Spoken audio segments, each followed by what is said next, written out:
मुंबईमध्ये एकीकडे अनधिकृत बांधकामांचं फेरीवाल्यांचं पेव फुटलेलं असतानाच मरीन ड्राईव्हवर सचिन तेंडुलकरच्या सन्मानार्थ बसवण्यात आलेल्या कलाशिल्पावर पालिकेने हातोडा चालवलाय।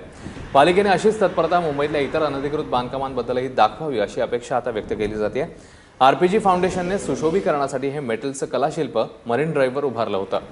मात्र मरीन ड्राईव्हचा परिसर हेरिटेज झोनमध्ये येत असल्यानं कुठलंही बांधकाम या परिसरात करता येत नाही। त्यामुळे हे कलाशिल्प 24 तासात काढावं अशी नोटीस महापालिकेने आरपीजी फाउंडेशनला दिली होती। मात्र त्यांनी हे कलाशिल्प हटवलं नाही। त्यामुळे शेवटी पालिकेनेच या कलाशिल्पावर हातोडा चालवलाय। आणि याच कारवाई संदर्भातला आढावा घेतलाय आमचे प्रतिनिधी ऋत्विक भालेकर यांनी। बघूया।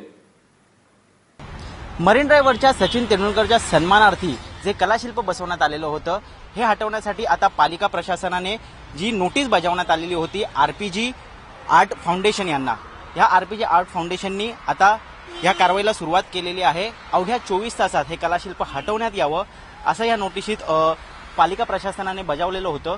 आणि जर तसं करण्यास हे आर्ट फाउंडेशन अयशस्वी ठरलं तर 24 तासात हे कलाशिल्प पालिका प्रशासनाकडून हटवण्यात येणार होतं। आपण बघू शकतो अखेर या कारवाईला सुरुवात झालेली आहे।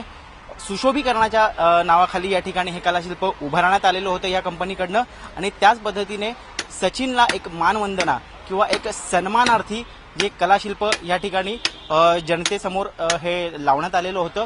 मात्र त्याच्यावरती आपण बघू शकतो कशी अवकाळ आता आलेली आहे, कारण मरीन ड्राईव्ह हा जो परिसर आहे हा हेरिटेज दर्जा प्राप्त झालेला परिसर आहे महाराष्ट्र शासनाकडनं। त्याचबरोबर युनेस्कोमधनं याला हेरिटेज दर्जा नामांकन मिळालेलं आहे।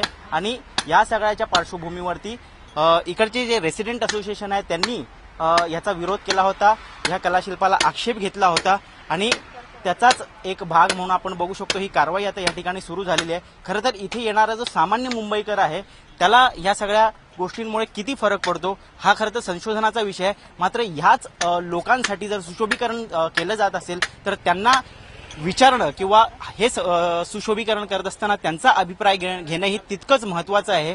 हे पालिका प्रशासनाला आणि त्याचबरोबर हेरिटेज कमिटीला कधी कळणार याकडे आता सर्वांचं लक्ष लागलेलं आहे।